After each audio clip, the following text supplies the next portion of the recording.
Metro girl has a new lease on life thanks to surgery. Accident victim in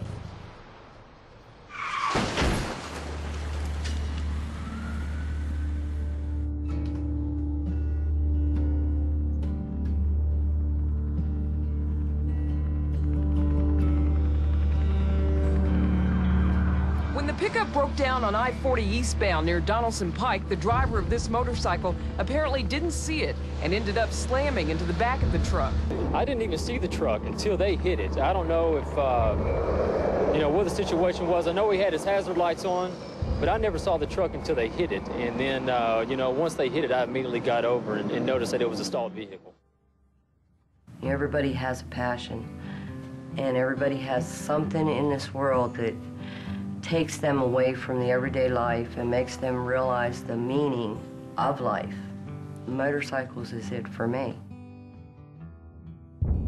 When you have a car accident and you bump another car, you cause some vehicular damage, either your car or theirs, or both.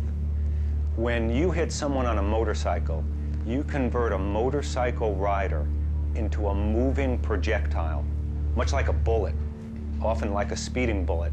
And that motorcycle rider and or passengers are now going to impact and cause significant damage, not to a vehicle now, but to themselves.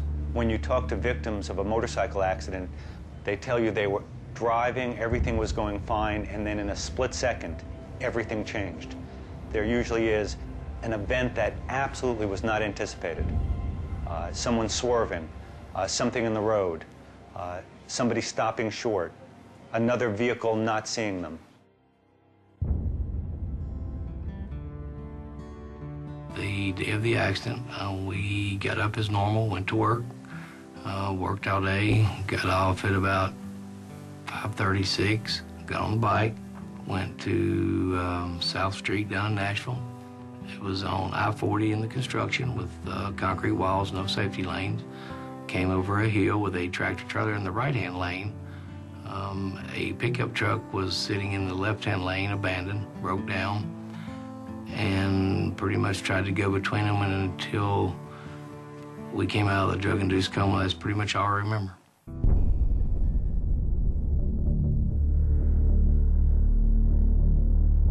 We see 100 head-injured patients a month.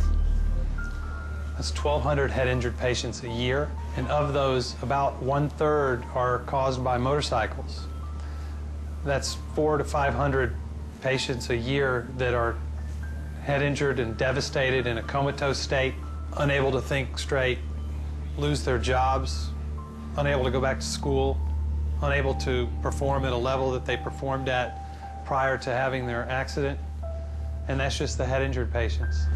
People are shot off of a motorcycle at 30 to 50 to 75 miles an hour, and whatever is in their way will be torn off, and that includes arms, legs, heads. We see the pelvis split in half from severe motorcycle accidents, and people die. It's the hardest part.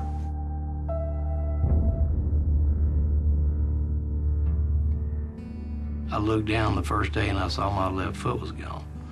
I raised it. She said, well, what happened to my leg? And the nurse said, well, sir, you lost it in a motorcycle accident. Hadn't even noticed I lost my arm yet. I have in my leg a rod that starts here, ends here, another one that starts here, ends at my hip, and between the top of my knee and the bottom of my knee, I have probably about 35 screws.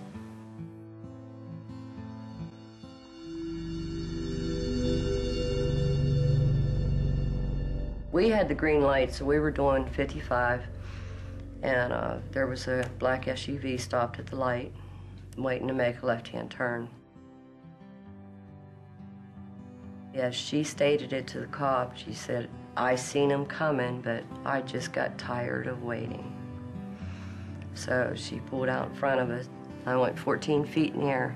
My arms here hit first, and then my body come down. I broke this arm. I actually snapped a piece of the bone completely away from the other. You know, it was broken off and moved, severed. And my face hit the blacktop, so I had a main brake come across here and one split off from here, and then the rest was just splintered off from the main brakes. They had to take 3 inches of bone out of my right hip in order to rebuild my face. So they would be able to give me teeth again and fill all this area in again. This lady got a $60 fine and walked away, you know. No apology, nothing. A year and a half later, I was still recovering from my last surgery. I often have to be the one that meets the family when they come to the emergency department after being notified that their child or spouse has been in a crash and they need to come to the hospital immediately. I have many times had to cry with the family because it's so hard to see the fear and the sadness, the grief, that all occur all at once, and the pain that occurs because their child or their husband or wife are no longer with them, or that they're going to be, you know, permanently disabled.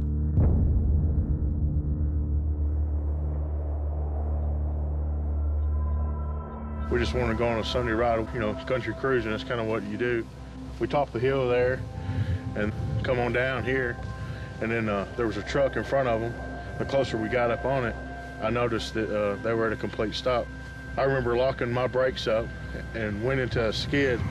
Dusty behind me come by, and he clipped me, and then as he clipped me, the truck turned left, and then he hit the front of the truck and then flew over, and we assumed that he hit the guardrail and it broke his neck.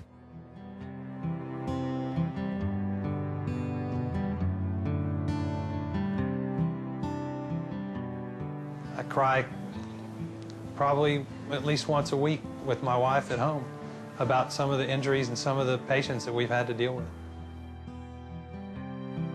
The frustration is the hardest thing I deal with, of not being able to do what I used to do that we all take for granted day to day. You know, my wife has to help me. She helps me dry my hair. Without her, I can't put my leg on. People think, well, he lost a leg, they got prosthetic arms and legs. Well, it's just not that easy. I think mentally right now for me, the most difficult thing that I deal with is the fear of the unknown. Because I don't know what my leg is going to be like and my arm is going to be like in 5 years, 10 years. You don't understand why him. He was 22 years old, going to school, had a lot going for him, knew where he was going. You just question a lot of things. You just have to take it day at a time. I mean, you just, you know, especially when you've got other kids to take care of. And if you'd known Dusty, he wouldn't have wanted us to, you know, just quit living. Of course, Dusty has a cell phone, and he had a, you know, his voicemail. We still have the phone. And there's very few days go by I don't call it, just to hear his voice. I think motorists have got to realize that equality is fine, but not when it comes to pedestrians and not when it comes to people on two-wheel vehicles. A bicyclist or a motorcyclist is defenseless against a large vehicle, and a large vehicle can be a really small car.